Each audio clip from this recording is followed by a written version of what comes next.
நண்பர்களே, இது TNPSC combine technical service எக்ஸாமினுடைய diploma level mechanical question paper 6ஆம் பாகம் வீடியோ. ஸோ இந்த வீடியோவில் மொத்தம் 15 கொஷின் பார்க்க போகிறோம். ஸோ இந்த 15 கொஷினுமே theory of machines and metrology ரிலேட்டடான கொஷின். வாங்க கொஷினுக்கு போகலாம். A flat faced follower having perfectly flat plane is known as. So ஒரு ஃப்ளாட் ஃபேஸ் ஃபாலோயர் இருக்கக்கூடியதை என்னென்னு கூப்பிடுவாங்கன்னு கேட்டிருக்காங்க. So option C mushroom follower. ஏன்னா ஃப்ளாட் ஃபேஸ் ஃபாலோயரோட இன்னொரு பேர் என்னென்னு பார்த்தீங்கன்னா mushroom follower. Rocker arms are made of. So rocker arms எதால் செய்கிறாங்க அப்படின்னு கேட்டிருக்காங்க. So option B nodular graphite iron. So ஏன்னா இதனுடைய டக்டிலிட்டி அதிகம். ஸோ மற்றதை கம்பேர் பண்ணும்போது இதனுடைய டக்டிலிட்டி அதிகம். ஸோ அந்த டக்டிலிட்டி ப்ராப்பர்ட்டிக்காக ராக்கர் ஆர்ம்ஸை நாடுலர் கிராஃபைட் அயானில் செய்கிறாங்க. Next question. The type of follower generally used where the space is limited is called as.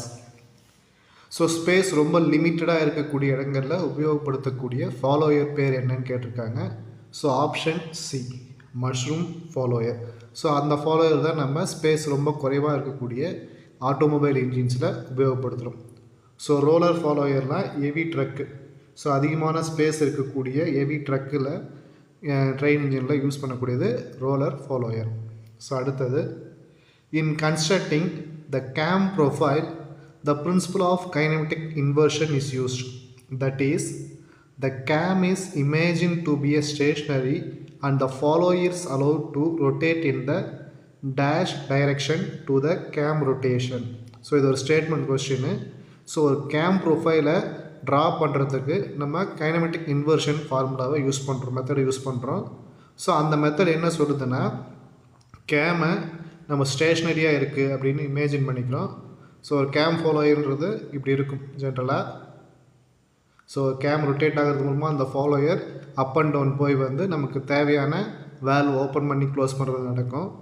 So இங்கே அந்த கேம் ப்ரொஃபைல் வரையும் போது இந்த கேம் நமக்கு ஸ்டேஷ்னரியாகவும் இந்த ஃபாலோயர் அதனுடைய எந்த டைரெக்ஷன் ரொட்டேட் ஆகுது அப்படின்னு கேட்டிருக்காங்க. So option B opposite direction. இந்த கேமுக்கு ஆப்போசிட் டைரெக்ஷனில் அந்த ஃபாலோயர் ரொட்டேட் ஆகும்.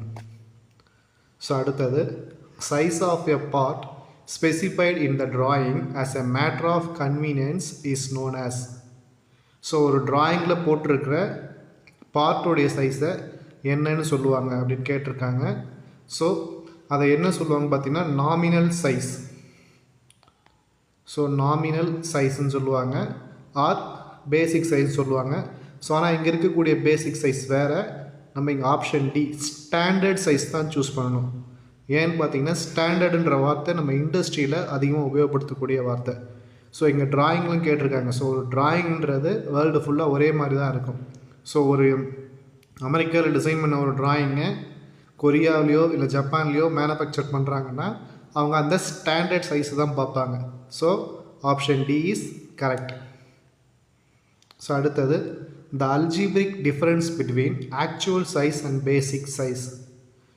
ஸோ ஆக்சுவல் சைஸுக்கும், அதாவது நம்ம ப்ராடக்ட்டு செஞ்ச பிறகு அதனுடைய சைஸும் என்ன ரேஞ்சுக்கு செஞ்சுருக்க வேண்டியுமோ அந்த சைஸுக்கும் உள்ள டிஃப்ரென்ஸ் என்னன்னு கேட்டிருக்காங்க.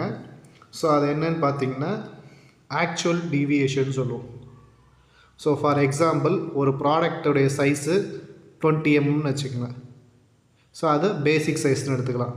ஸோ நம்ம ப்ராடக்டை செஞ்சு முடித்த பிறகு அது 21 mm அப்படின்ற ரேஞ்சில் வந்துடுச்சுன்னா அது ஆக்சுவல் சைஸ். இது ரெண்டுத்துக்கும் உள்ள ரேஷியோ தான் என்ன சொல்லுவாங்கன்னா ஆக்சுவல் டீவியேஷன் சொல்லுவாங்க. ஸோ டீவியேஷன்லேயும் நிறைய வகை இருக்குது. அப்பர் டீவியேஷன், லோயர் டீவியேஷன், மீன் டீவியேஷன்ட்டு. ஸோ அப்பர் டீவியேஷன்றது பேசிக் சைஸில் ஒரு அலவன்ஸ் கொடுத்துருப்பாங்க.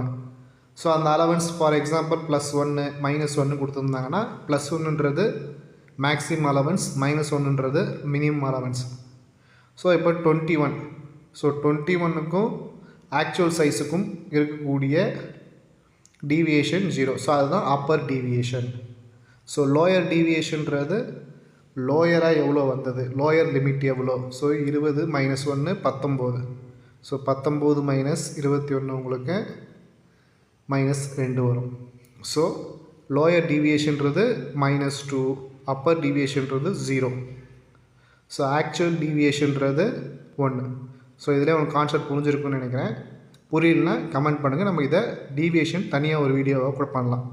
So algebraic difference between actual size and basic size is actual deviation. So அடுத்தது the type of fit in which the tolerance zone of the hole is entirely above the tolerance zone of the shaft is known as.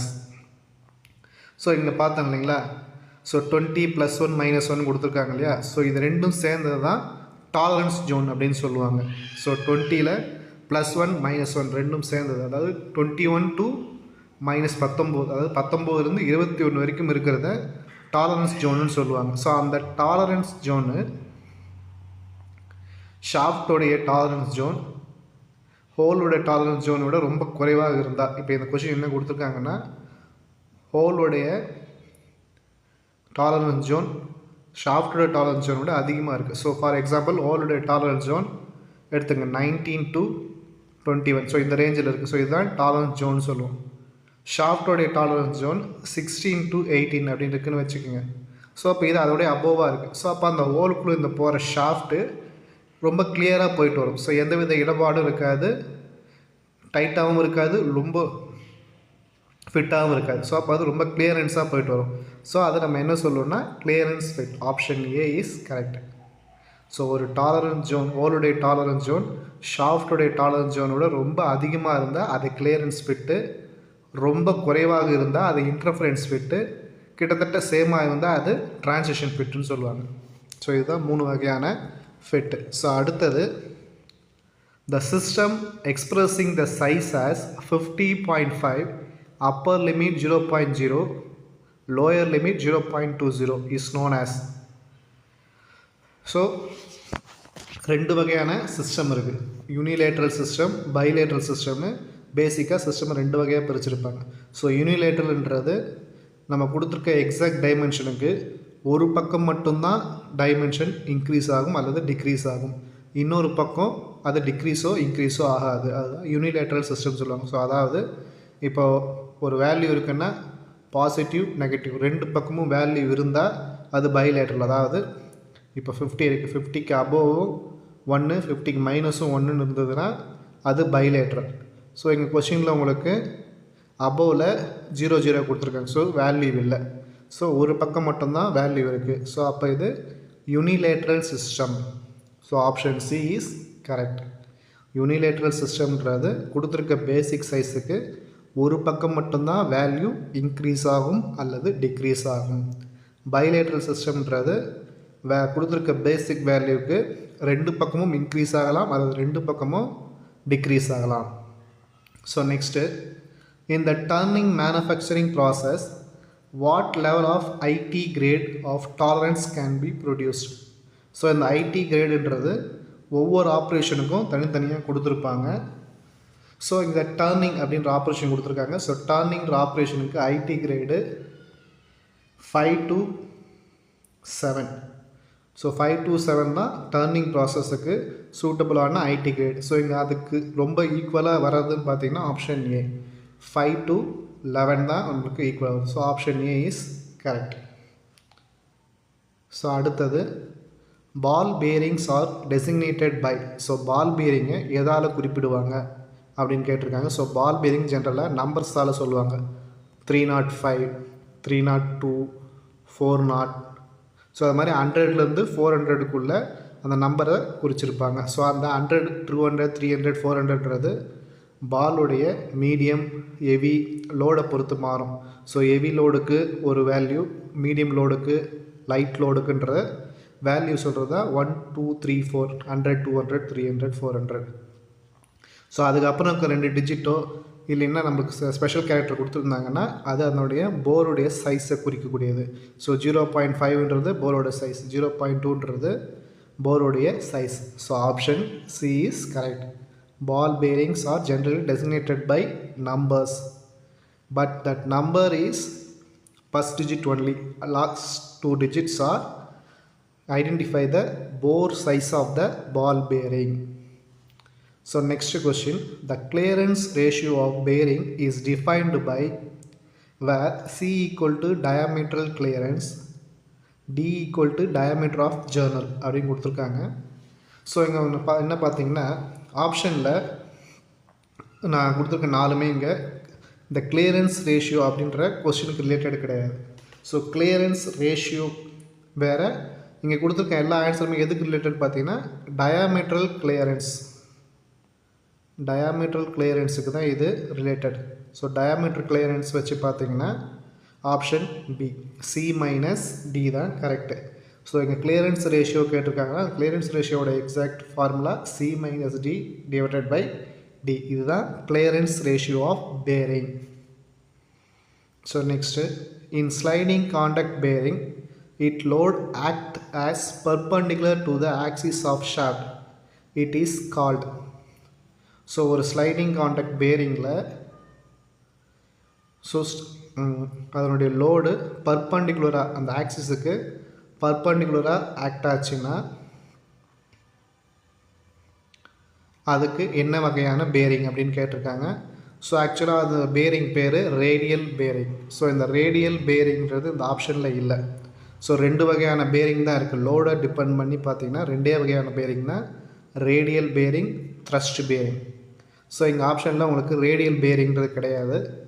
So நம்மளுக்கு இங்கே option answer பார்த்தீங்கன்னா exact answer radial bearing. Sometimes roller பேரிங்கு நம்ம radial பேரிங்கை consider பண்ணலாம். So அப்படி consider பண்ணால் option D is correct. Next in a thrust bearing the load acts. So already சொல்லியிருக்கேன் பேரிங்கில் லோட் ஆக்ட் ஆகிறத வச்சு 2 பேரிங் தான் பிரிக்க முடியும், thrust bearing, radial bearing. So radial பேரிங்கில் ஆக்சிஸுக்கு பர்பண்டிகுலராக லோட் ஆக்ட் ஆகும், த்ரஸ்ட் பேரிங்கில் பேரலாக ஆக்ட் ஆகும். So parallel to the axis of rotation, option A. So அடுத்த question the rated life of bearing varies. So rated life பேரிங்குடைய லைஃப் எதை பொறுத்து மாறுது அப்படின்னு கேட்டிருக்காங்க. ஸோ பேரிங் உடைய லைஃப் ஃபார்முலா பார்த்தீங்கன்னா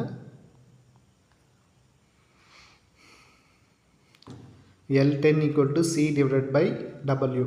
ஸோ சின்றது கான்ஸ்டண்ட்டான டைனமிக் லோடு, டபிள்யூன்றது வேரியபிள் டைனமிக் லோடு. ஸோ நம்மளுக்கு டபிள்யூ பொறுத்து தான் லைஃப் மாறிக்கிட்டே இருக்கும். So inversely as cube of load, option C is correct. So இந்த வீடியோ உங்களுக்கு பிடிச்சிருந்தா so next question the dimensions of the mating parts according to hole basis system are given as follows. Upper limit of the hole equal to 25.02 mm, upper limit of the shaft equal to 24.97 mm, lower limit of the shaft is 24.95 mm, lower limit of the hole equal to 25 mm. Find the allowance. So இந்த system hole basis system சொல்லிட்டு இருக்காங்க. So இதனுடைய சிஸ்டத்துடைய upper limit, lower limit of hole and shaft கொடுத்துருக்காங்க. So என்ன allowances கொடுத்துருக்காங்க அப்படின்னு கேட்டிருக்காங்க. ஸோ எந்த அலவன்சஸ் பேசிஸில் இந்த ஹோலும் ஷாஃப்ட்டும் இந்த டிசைன் பண்ணப்பட்டிருக்கு. ஸோ ஹோல் பேசிஸ் சிஸ்டம்னா என்னென்னு பார்த்தீங்கன்னா ஹோல் வந்து கான்ஸ்டண்ட்டாக இருக்கும். ஸோ ஹோலோடைய வேல்யூ கான்ஸ்டண்ட்டாக இருக்கும். இப்போ ஹோலோடைய வேல்யூ சப்போஸ் 25 கொடுத்துட்டாங்கன்னா அந்த அப்பர் லிமிட்டை தான் நம்ம என்ன பண்ணுவோம்னா கான்ஸ்டண்ட்டாக எடுத்துப்போம். ஸோ அதே மாதிரி ஷாஃப்ட் பேசிஸ்னும் போது ஷாஃப்டோடைய அப்பர் லிமிட்டை கான்ஸ்டண்ட்டாக எடுத்துப்போம். ஸோ இங்கே ஹோல் பேசிஸ் சொல்லிட்டாங்க. ஸோ அலவன்சஸ் ஃபார்முலா பார்த்தீங்கன்னா ஹோல் பேசிஸுக்கு upper limit or higher limit of shaft equal to lower limit of hole minus allowances. So இதுதான் ஹோல் பேசிஸுக்கு உண்டான formula. So upper limit of shaft, அதாவது ஹையர் லிமிட் ஆஃப் ஷாஃப்ட் பார்த்தீங்கன்னா உங்களுக்கு 25.02,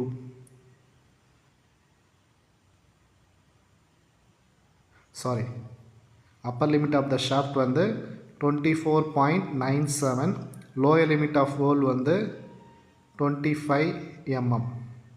so minus allowances. So இப்போ இந்த allowances நமக்கு தேவை. அலவன்ஸ் இந்த பக்கம் வந்து இது இந்த பக்கம் போச்சுன்னா allowances 0.0 mm. So option A is correct. இதே ஷாஃப்ட் பேசிஸ் சிஸ்டம் கொடுத்துருந்தாங்கன்னா HLS equal to LLH plus allowances அப்படின்னு வந்திருக்கும். ஸோ இந்த வீடியோ உங்களுக்கு பிடிச்சிருந்தால் லைக் பண்ணுங்கள், ஷேர் பண்ணுங்கள், கமெண்ட் பண்ணுங்கள்.